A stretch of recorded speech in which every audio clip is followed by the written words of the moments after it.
ঈমান এনেছে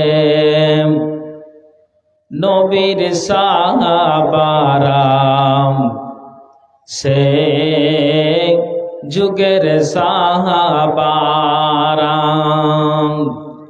দেখো কেমন ঈমান এনেছে নবীর সাহাবারা সে যুগের সাহাবারা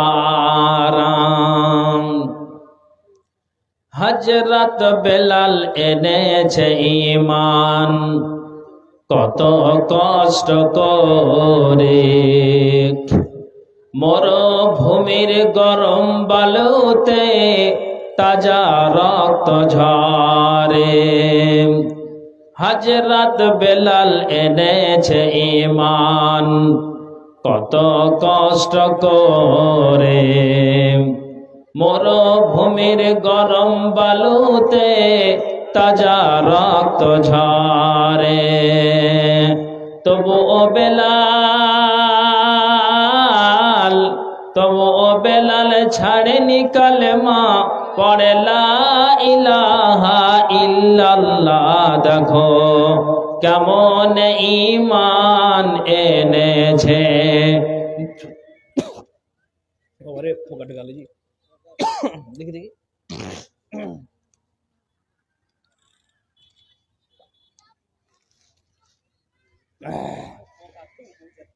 হ্যাঁ জি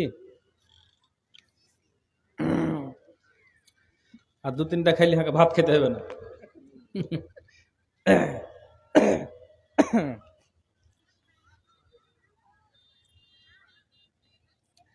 দেখো কেমন ঈমান এনেছে নবীর সাহাবারা সে যুগের সাহাবারা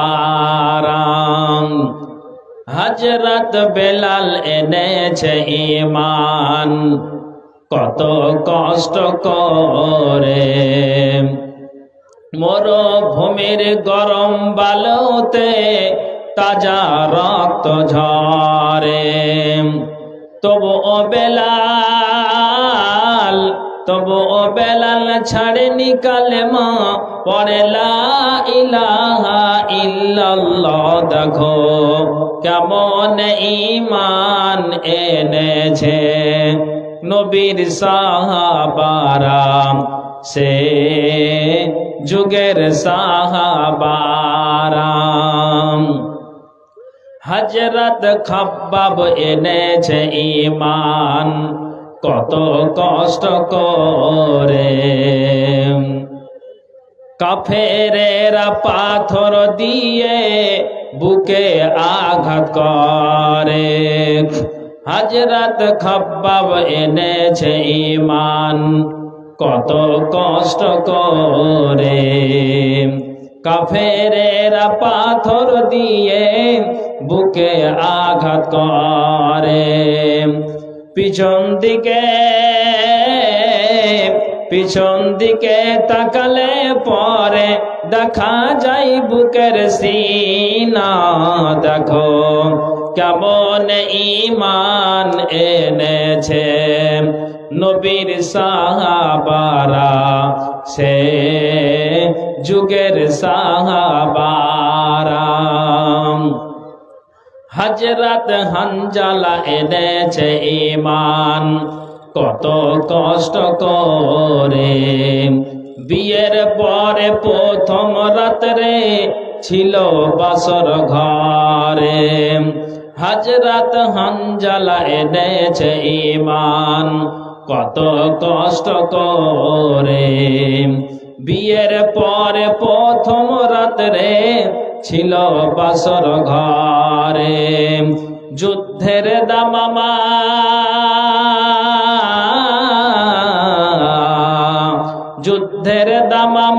উঠল বেজে হলো না গোসল করা দেখো কেমন ঈমান এনেছে নবীর সাহাবারা সে যুগের সাহাবারা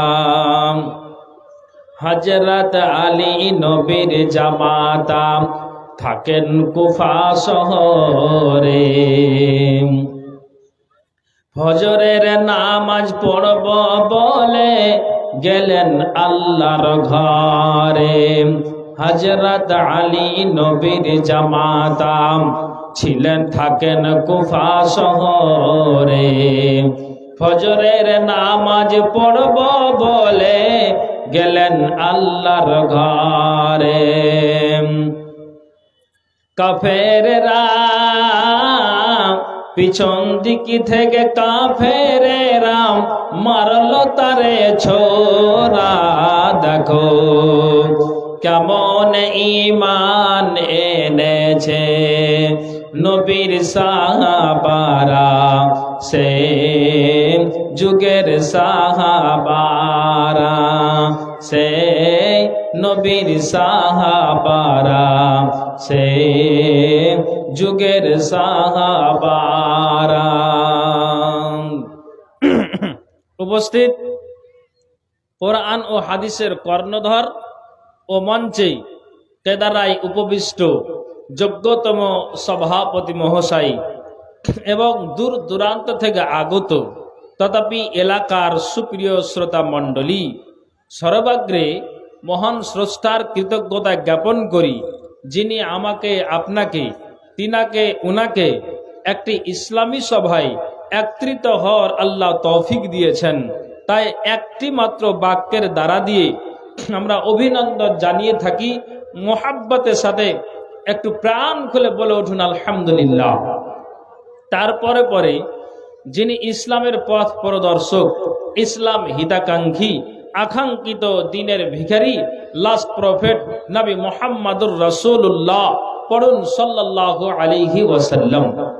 শতকোটি দুরুদ ও সালাম বর্ষিত হোক। আল্লাহুম্মা সাল্লি আলাইহি, আল্লাহুম্মা বারিক আলাইহি। সুপ্রিয় শিক্ষিত সুধী মণ্ডলী, আমি আপনাদের সম্মুখে আল্লাহর পুঁথি হইতে কয়েকখানা আয়াত পরিবেশন করেছি। ইনশাআল্লাহ আল্লাহ তাআলা যেন আমাকে বলার তথাপি আপনাদেরকে শ্রবণ করার এবং তার সাথে সাথে উভয়কে, বক্তা ও শ্রোতা উভয়কে আল্লাহ আমল করার তৌফিক দিন। একবার সকলে পড়ি আল্লাহুম্মা আমিন। ভাই ও আমার বাপজানেরা, যারা সামনে বসে আছেন, আমি আপনাদেরকে একটু বিনয়ের সহিত একটা কথা বলবো। এটা হলো দ্বীনি সভা, কোরআন এবং হাদিসের আলোচনা। আমার পরে আরো দুইজন বক্তা আছেন, তার মধ্যে যিনি আমাদের মালদা জেলার সুনামধন্য, সুপরিচিত, জনপ্রিয়, তো আমরা সকলেই জানি, আমি নাম না বললেও আপনারা অলরেডি বুঝে গেছেন।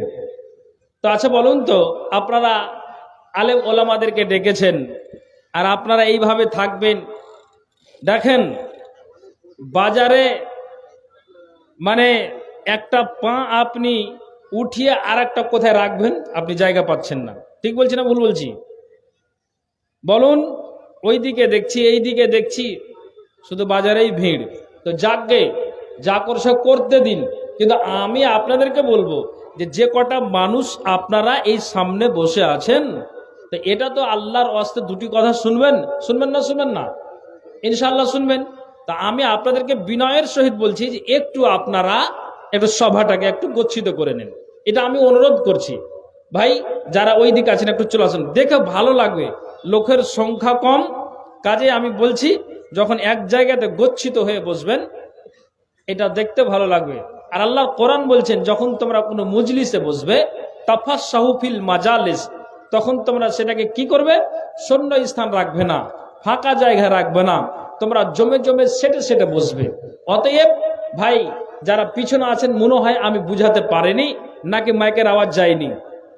আমি বিনয়ের সহিত বলছি যে যারা আপনারা আছেন, অতএব একটু আল্লাহর ওয়াস্তে, জলসায় আছি ভাই, পরে কথা বলছি, আপনারা একটু আল্লাহর ওয়াস্তে আপনারা একটু চলে আসুন। ভাই ওখানে যারা আছেন একটু চলে আসুন, একটু আসুন, আসুন আল্লাহর ওয়াস্তে, মেহরবানি করে। মাশাআল্লাহ।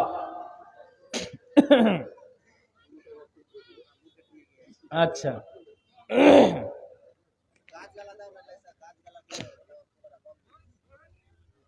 আচ্ছা ভাই বসে যান, তারপরে কিছু আলোচনা আপনাদের সম্মুখে শুনিয়ে দেওয়া যাক। ভাইজান, আমি একটা আয়াত পড়েছি।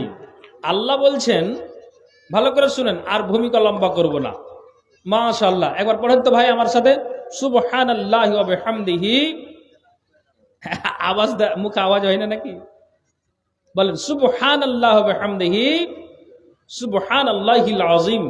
আর একটু জোরে পড়েন তো দেখি, সুবহানাল্লাহি ওয়া বিহামদিহি সুবহানাল্লাহিল আযীম। এই যে সামনে এভাবে বসলেন তো কত ভালো লাগছে দেখেন তো। আরে লোক সংখ্যা কম হলো কিন্তু দেখতে তো ভালো লাগছে। বসে আছেন তা আমি মনে করি যে হাজারো মানুষ সামনে এখন বসে আছেন। মাশাআল্লাহ, ছড়িয়ে ছিটিয়ে বসেছিলেন তো কেমনই একটা বুঝাচ্ছিল। যাক, আর মা বোন আপনাদেরকে বলবো যে আপনারা আওয়াজটা বন্ধ করুন। চলুন এবার আগে বাড়ি। আল্লাহ তাআলা সূরা মুমিন, এটা 40 নম্বর সূরার 60 নম্বর আয়াতে আল্লাহ উল্লেখ করছেন। কি বলছেন? অবশ্যই যেই ব্যক্তিরা যারা কি করবে, ইস্তাকবিরুনা, তার মানে কি, যারাই কি করবে আমার ইবাদতে হটকারী করে, অহংকারী করে, তারা কি করে, এক কথাই আমার ইবাদতে হটকারী করে। আল্লাহ বলছেন যে যারা আমার ইবাদতে হটকারী করে, যাহারা অহংকার বশত ইবাদতে ধার ধারে না, আল্লাহ বলছেন সায়াদখুলুনা জাহান্নাম, আমি তাদেরকে আমি জাহান্নাম খানাতে নিক্ষেপ করব, জাহান্নাম খানাতে প্রবেশ করাবো। আল্লাহ তাআলা বলছেন ওই আয়াতেই যে সায়াদখুলুনা জাহান্নামা দাখিরিন, আল্লাহ জাহান্নামে যে প্রবেশ করাবে, আল্লাহ তাআলা আয়াতের শেষে বললেন দাখিরিন, তার মানে বেউজ্জতির সঙ্গে আল্লাহ জাহান্নাম খানাতে নিক্ষেপ করাবে। কেন? যেহেতু আমি আল্লাহর ইবাদতে কি করেছি, আমি ইবাদত করতে অস্বীকার করেছি, অহংকার বশত ঠাট বাট করে আমি দুনিয়াতে চলেছি। ভাইজান, সুপ্রিয় এলাকাবাসী, একটু শুনুন। তাহলে যদি আমি পার্থিব জীবনে যদি আমি কি করি, দিন আর রাত কাটাই আল্লাহর ইবাদত ছাড়াই, তাহলে পরিণামটা কি হলো? আপনি উত্তরটা কি পেলেন? যে আল্লাহ তাআলা জাহান্নামে দিবে, বেইজ্জতির সঙ্গে আল্লাহ নিক্ষেপ করাবে। ভাইজান, বলতে অবাক লাগে, আফসোস লাগে। কি কথাটা যেটা বলতে চাইছি, যে একটা মানুষ তার বয়স মোটামুটি কাছাকাছি 36 থেকে 37 বছর, ওকে যখনই কোনো স্ট্যান্ডে, মার্কেটে কিংবা বাড়িতে বা আর কোথাও যখন তার সঙ্গে মুলাকাত হয়, সাক্ষাৎ হয়, ওকে জিজ্ঞেস করি, ভাই বয়স পেরিয়ে চলে যাচ্ছে, এটা ভাবিও না যে আমার জন্মের পর থেকে নিয়ে এখন বয়স 5 হলো, 10 হলো, 20 হলো, 25 হলো, 30 হলো, এখন তরুণ, এখন যুবক, আমি এখন ইয়ং জেনারেশনের ছেলে, এটা আপনি মনে করছেন। তো ভাই, মায়ের পেট থেকে জন্মের পর থেকে এটা তুমি মাথায় রাখো যে তোমার আয় সেদিন থেকে কমতে শুরু করে দিয়েছে। যেমন ওকে এইভাবেই বুঝালাম যে একটা মোমবাতিকে জ্বালাতে গেলে মোমবাতির আয়টা জ্বালানোর পর বাড়ে না, কমতে থাকে। ঠিক বলছি না ভুল বলছি? যখনই মোমবাতিকে জ্বালানো আপনি শুরু করলেন একটা দেশলাইয়ের কাঠি মেরে, ওই তার আয় কিন্তু কমতে শুরু করলো, বাড়ে না। তেমনি মায়ের পেট থেকে জন্মের পর থেকে আপনার একদিন একদিন করে করে আপনার কিন্তু আয়টা শেষ হতে শুরু হলো। তা আমি বলছি যে ভাই নামাজটা পড়ো, তারপরও সকালে বলি, সন্ধ্যাতে দেখি যে মদের ভাট্টিতে গিয়ে সে দিন কাটাই, মদের ভাট্টিতে গিয়ে মদ্যপান করে, জীবনটা এইভাবে কাটিয়ে নামাজ তাকে ধরাতে পারেনি, ইবাদতে তাকে আনতে পারেনি। 37 বছরের মাথায় লোকটা এখন কবরে ঘুমিয়ে আছে। তাহলে যেই মানুষটাকে বলেছি তার মুখটাকে ও ফিরিয়ে নিয়েছে, যেই মানুষটাকে বলেছি যে সে অহংকার বশত কথাটাকে মেনে দিতে পারেনি, আল্লাহ তাআলা জবাব কি দিয়েছেন? সায়াদখুলুনা জাহান্নামা দাখিরিন, অবশ্যই আমি তাদেরকে কি করব, বেইজ্জতির সঙ্গে জাহান্নাম খানাতে নিক্ষেপ করাবো। তাহলে এখন আমাকে আর আপনাকে ভেবে নেওয়া উচিত যে আমার সময় আছে, আমি এই সময়টাকে কি করি, আখিরাতটাকে আমি যেন তৈরি করে নিই, আমার আখিরাতের পুঁজি যেন আমি এখন তৈরি করে যেন আমি কবরে যেতে পারি। তাহলে আপনাকে এখন থেকেই প্রস্তুতি নিতে হবে। আপনি এটা মনে করিয়েন না যে বয়স আমার 20 হলো, এখনো আমি তরুণ তুর্কি হয়ে আছি, এখন আমার গায়ে গরম আছে, তাহলে এখন আমি কোনো জানের পারওয়া করি না, যাক 50 বছর তারপরে দেখা যাবে। খবরদার, এটা যদি আপনার মন মানসিকতা বা এটা যদি আপনার মনে প্রাণে অন্তরে জেগে থাকে তাহলে তাড়াতাড়ি করে এটা মুছে ফেলেন।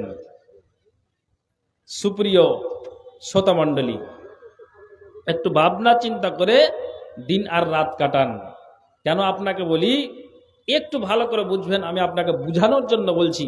হযরত ওমর রাদিয়াল্লাহু তাআলা আনহু উনি কোনো একজন ব্যক্তির জানাজায় আসছিলেন, জানাজা শুরু করেননি। এরই মধ্যে হুযায়ফা রাদিয়াল্লাহু তাআলা আনহু উনি বলছেন হযরত ওমরকে, ভাই ওমর,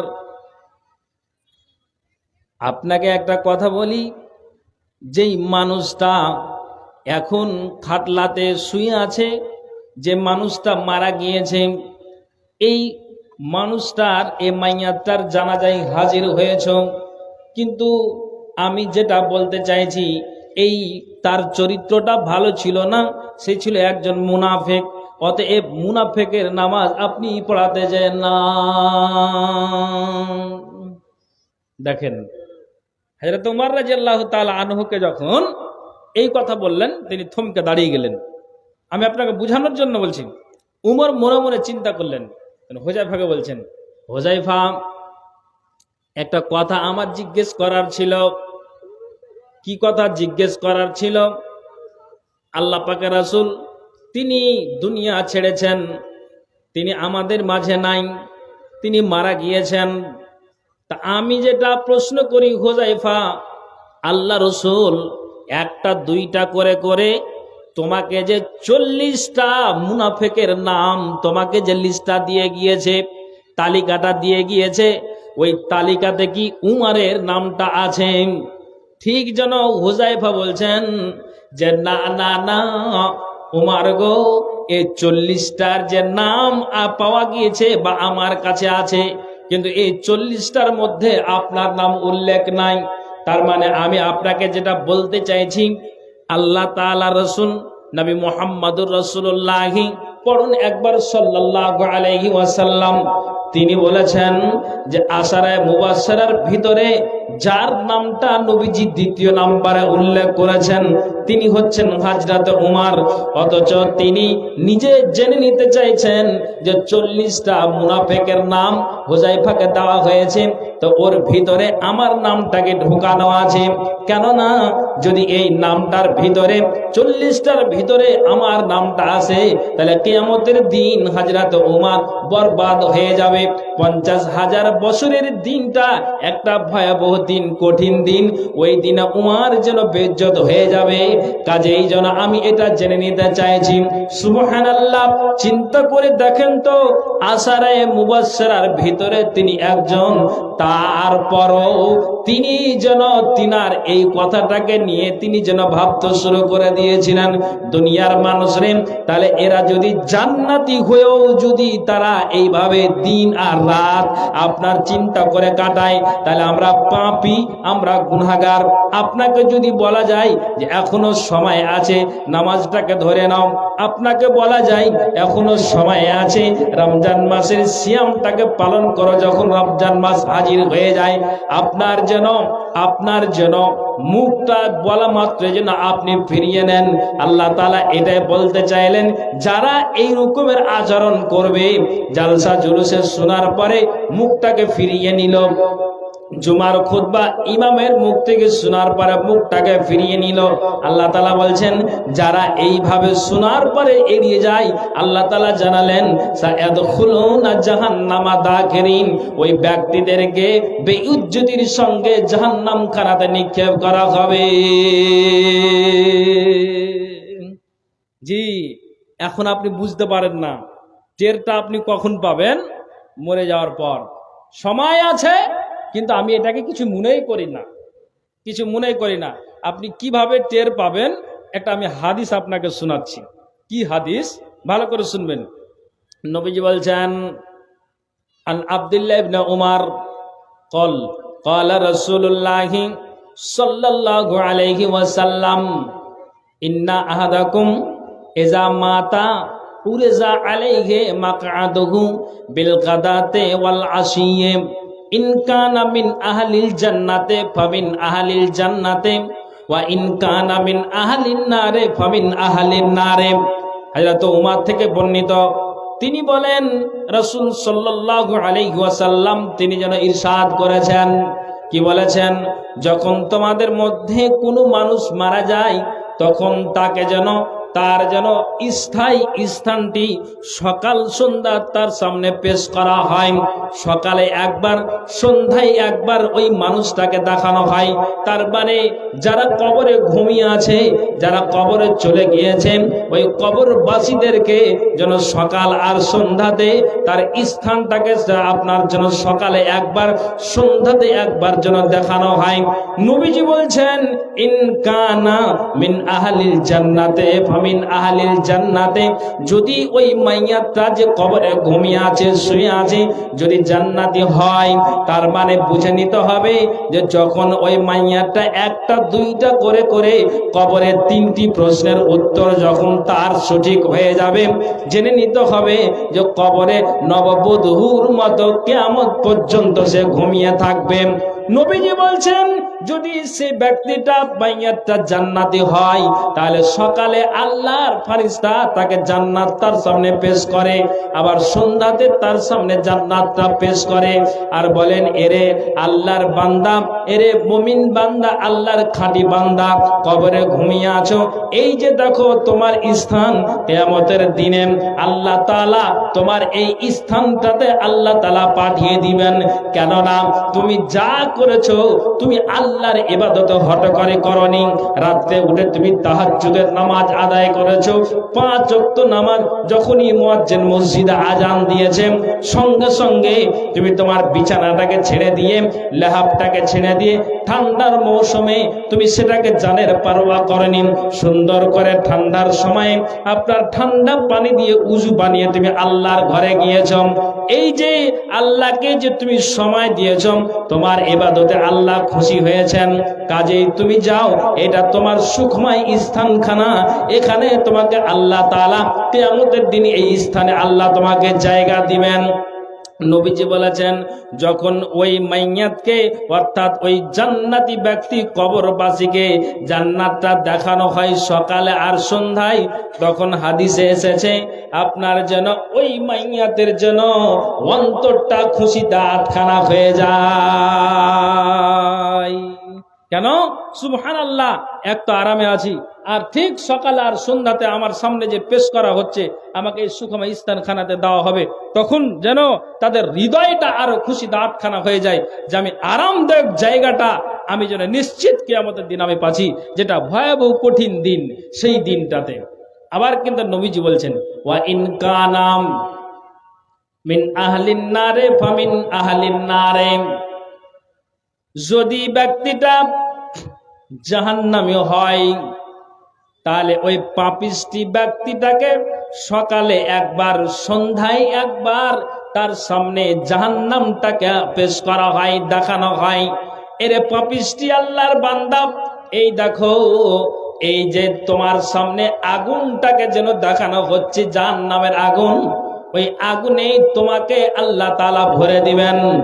নবীজি বলছেন, যখন ওই কবরবাসী পাপিষ্টি বান্দাকে যখন সকালে একবার জাহান্নামখানা দেখানো হবে, সন্ধ্যাতে যখন দেখানো হবে বা দেখানো হয়, তখন নবীজি বলছেন, যা তারা ছিল তার চাইতো দ্বিগুণ তারা আতঙ্কিত হয়ে যাবে। কেন হয়ে যাবে? যে আল্লাহু আকবার, এরকম একটা কঠিন জায়গাতে আমার স্থান, যা আমাকে কিয়ামতের দিনে হিসাব ক্লিয়ার হয়ে যাওয়ার পরে আমি এখানেই বুঝতে পারলাম যে আমাকে সে লাল ঘরে যেতে হবে। তাহলে মরে যাওয়ার পর মানুষ টের পাবে যে হ্যাঁ, যে আমার আমার স্থানটা কোনখানে হবে। ভাইজান, তাহলে এখন আমার আল্লাহ তাআলা জ্ঞান দিয়ে রেখেছেন, যথেষ্ট আল্লাহ তাআলা জ্ঞানবান বুদ্ধিমান ব্যক্তি, তাহলে আমরা যদি এইভাবে দিন আর রাত কাটাই, ইবাদতের ধার যদি নাই ধারি, তাহলে আপনি বলুন কিয়ামতের দিন আমাদের প্রতিফলটা কি হবে? কি হবে আপনি চিন্তা করুন। এই জন্য আমি পূর্বে শুরুতে হযরত উমর রাদিয়াল্লাহু তাআলা আনহুর কথাটা বললাম যে আশারে মুবাশশারের ভিতরে তিনি একজন তারপরে একটা কথাকে ছন্দমূলে জানার জন্য তেনার জানটা ব্যাকুল, যে বলো হুযায়ফা যে আমার কি লিস্টে নামটা আছে, যদিও জান্নাতি ব্যক্তি। সুবহানাল্লাহ। তাহলে আমরা পাপী গুনাহগার, আমরা তাহলে কোন জায়গাতে দাঁড়িয়ে আছি? কখন আমাদের জ্ঞানটা আসবে? হায় আল্লাহ, তাহলে মাথায় উঠান যেন আমরা আল্লাহর ইবাদত থেকে যেন আমরা এড়িয়ে না যাই। জি, মসজিদে আজান হওয়া মাত্রই আল্লাহর ঘরে যান, 10টা মিনিট অন্তত আল্লাহকে সময় দিন। তারপরে আপনার দুনিয়ার কোনো কাজ আছে, আপনার পরিবারের সংসারের কাজ আছে, আবার এসে আপনি কাজে আপনি যুক্ত হয়ে যান। কিন্তু আল্লাহর ইবাদত ছাড়া খবরদার পা বাড়ালে কিয়ামতের দিন আমাকে আর আপনাকে ওই লজ্জিত লাঞ্ছিত অবস্থাতেই আমাকে আর আপনাকে বসবাস করতে হবে। কেন? নবীজি বলছেন, আদি ইবনে হাতিম থেকে হাদিসটি বর্ণিত, আল্লাহ পাক রাসূল বলছেন, মা মিনকুম মিন আহাদিন ইল্লা সায়ুকাল্লামুহু রাব্বুহু লাইসা বাইনাহু ওয়া বাইনাহু তারজুমানুন। ঠিক আল্লাহ পাক রাসূল বলছেন, আল্লাহ এবং বান্দা যেন কথা বলা বলি হবে, আল্লাহ বান্দার সাথে কথা বলবেন, বান্দা আল্লাহর সাথে কথা বলবেন, মাঝখানে কোনো দোবাজি থাকবে না, পর্দা থাকবে না। যেমন এইটা সুন্দর করে আপনি প্যান্ডেলটাকে মধ্যখানে একটা চাদর দিয়ে, কাপড় দিয়ে আপনি যেইভাবে হোক না কোনো ঘেরাও করে দিয়েছেন, আড়াল করে দিয়েছেন, মায়েদের চেহারাটা দেখতে পাওয়া যায় না। আমরাও কেমন মায়েরা দেখতে পাই না, মধ্যখানে একটা পর্দা পড়ে আছে। ঠিক নবীজি বলছেন যে আল্লাহর সাথে বান্দার কথা হবে, কিন্তু মাঝখানে কোনো দোবাজি থাকবে না, কোনো পর্দা থাকবে না। নবীজি বলছেন, কিন্তু ওই বান্দাটা দাঁড়িয়ে থেকে বা আনজুরু আইমানা মিনহু ফালা ইয়ারা ইল্লা মাকাদ্দামা, যখন সে ওই ব্যক্তিটা, যে ব্যক্তি আল্লাহর সাথে কথা বলছেন, যখন সে আপনার ওই ডান দিকে তাকাবে, ডান দিকে তাকাতে গেলে পূর্বে কি আমল আপনার করে এসেছে, কি আমল করে এসেছে আল্লাহর খাতাতে জমা আছে, আপনার ওই আমলগুলো যখন ওই দিকে ডান দিকে তাকাবে, তখন তার পূর্বের আমল সমস্ত কিন্তু সে আপনার জন্য দেখতে পাবে। হায় আল্লাহ, আমি 25 বছরের মাথায় আমি দেগুন গ্রামে একটা মানুষকে বিনা অপরাধে হত্যা করেছি, মার্ডার করেছি। হায় আল্লাহ, 30 বছরের মাথায় একটা নারীকে আমি ধর্ষণ করেছি, তার ইজ্জতকে আমি লুটেছি। সুবহানাল্লাহ, এতিমের মালকে ভক্ষণ করেছি। আল্লাহ, তুমি আমার গায়ে তুমি আমার রক্ত দিয়েছিলে, জানের পারওয়া করেনি, নিজের ভাইয়ের জমিটাকে আমি আইল দাবিয়ে খেয়েছি। নবীজি বলছেন, ওই ব্যক্তিটা যখন ডান দিকে তাকাবে, তখন যেন তার পূর্বে পাঠানো আমলগুলো সব দেখতে পাবে। আবার আল্লাহ পাক রাসূল বলছেন, ফা আনজুরু আসআমা মিনহু ফালা ইয়ারা ইল্লা মা কাদ্দামা, আবার যখন বাম দিকে তাকাবে, তখন পূর্বে পাঠানো আমলগুলো সব কিন্তু দেখতে পাবে। আপনি যা করেছেন, ভালো করেছেন, মন্দ করেছেন, সমস্ত কিছু ডান দিকে তাকাবেন পূর্বে পাঠানো আমল ছাড়া, আর আপনি কিছুই দেখতে পাবেন না। বাম দিকে তাকালেও পূর্বে পাঠানো আমল ছাড়া আর কিছু আপনি দেখতে পাবেন না। নবীজি আমার বলছেন, বা আনজুরু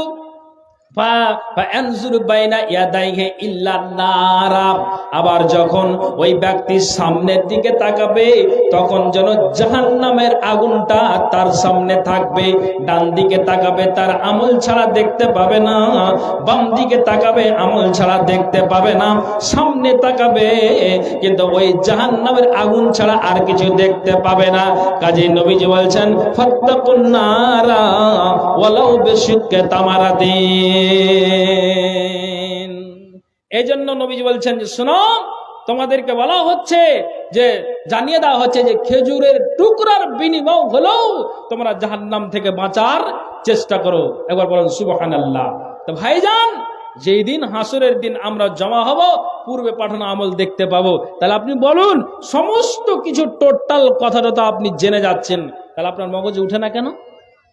কেন মগজে উঠে না? কেন উঠে না আপনি বলুন? কখন আপনার মগজ ঘুরবে, আপনার মাথাটা ঘুরবে? আপনি বলুন। আপনাকে আমি এটা বুঝাতে চাইছি, আপনাকে বলতে চাইছি। সুবহানাল্লাহ। একটু চিন্তা করুন, একটু ভাবুন যে আমরা কোন জায়গাতে দাঁড়িয়ে আছি, কোনখানে আছি যে আল্লাহ, যে আপনার তো অন্তত এটা মগজে করা দরকার যে আল্লাহজি এতদিন যা করেছি না, আল্লাহ জীবন আর অন্যায়তে যাব না, আল্লাহ তুমি আমার জীবনের ভুল ত্রুটি ক্ষমা। আপনি বলেছেন যদি বলে হ্যাঁ বলছি, ভালো, আলহামদুলিল্লাহ, ভালো কথা। আচ্ছা, আপনাকে আমি একটা কথা বলি, আমার সাথে একটু কথা বলবেন। জীবনে আল্লাহ পাকের রাসূল কোনোদিন মানুষকে কাউকে কোনোদিন মানে ধোকা দিয়ে কথা বলেছেন? একটু হ্যাঁ না বলবেন আপনারা, বলুন, একটু বলুন। কথা কেন বলছেন না? জি, ফরজ পার হয়ে আইলেন তো ভয় লেগে গেছে নাকি? হ্যাঁ, বলছি যে কোনোদিন মানুষকে কেউ ধোকা দিয়েছেন আল্লাহ রাসূল? হ্যাঁ না বলবেন। কোনোদিন দেয়নি? একটু হ্যাঁ না জোরে বলবেন। দেয়নি। মানুষকে মিথ্যা কথা বলেছেন কোনোদিন? না, বলেনি। আচ্ছা, এবার আপনাকে আমি বলেন, তিনি হচ্ছেন শেষ নবী জনাবে মুহাম্মাদুর রাসূলুল্লাহ। একটু আওয়াজ দিয়ে পড়ুন তো, সাল্লাল্লাহু আলাইহি ওয়াসাল্লাম। সেই নবীজি আব্দুল্লাহ ইবনে সিক্কির বলছেন, আতাইতু রাসূলুল্লাহি সাল্লাল্লাহু আলাইহি ওয়াসাল্লাম, আমি যেন নবীজির দরবারে আসলাম, নবীজির কাছে আসলাম, তো আমি দেখলাম ওহুয়া ইউসাল্লি, আল্লাহ পাকের রাসূল তিনি নামাজে আপনার রত আছেন, তিনি নামাজ পড়ছেন, আর আমি আব্দুল্লাহ ইবনে সিক্কির ওই মতো অবস্থায় রাসূলের কাছে হাজির হয়েছি, নবীজি নামাজ পড়ছেন। কিন্তু আপনাকে বলি, এরে পৃথিবীর মানুষ, একটু কান খুলে শুনবেন। আব্দুল্লাহ ইবনে সিক্কির বলছেন, নবীজি নামাজে রত আছেন, কিন্তু আমি ওই নামাজ পড়া দেখে আমি নবীজির পিছন দিকে একটু সরে দাঁড়িয়ে গেলাম, কিন্তু আমি যেন নবীজির কাছ থেকে একটা আওয়াজ পাচ্ছি, নবীজি বলছেন, ঠিক যেন আব্দুল্লাহ ইবনে সিক্কির বলছেন, আমি পিছনে দাঁড়িয়ে আছি, আর নবীজির যেন পেট থেকে আপনার ওই ফুটন্ত পানি, যেমন মা বোনেরা ভাত রান্না করতে গেলে যেমন ওই ভাতের পানিটা কেমন টকবক করে ফুটে, তেমনি যেন আব্দুল্লাহ ইবনে সিক্কির বলছেন যে আল্লাহর ভয়ে আল্লাহ রাসূলের পেট থেকে ওই ফুটন্ত ডেকচির পানির মতো স স শব্দ বের হচ্ছে। একবার জোরে বলুন সুবহানাল্লাহ। ঈমানের পথে অবিচল থেকে আমার মরণ যেন হয়, ঈমানের পথে অবিচল থেকে আমার মরণ যেন হয়, তোমারই কাছে মিনতি আমার, তোমারই কাছে মিনতি আমার, ও গো দয়াময়, ঈমানের পথে অবিচল থেকে আমার মরণ যেন হয়, ঈমানের পথে অবিচল থেকে আমার মরণ যেন হয়।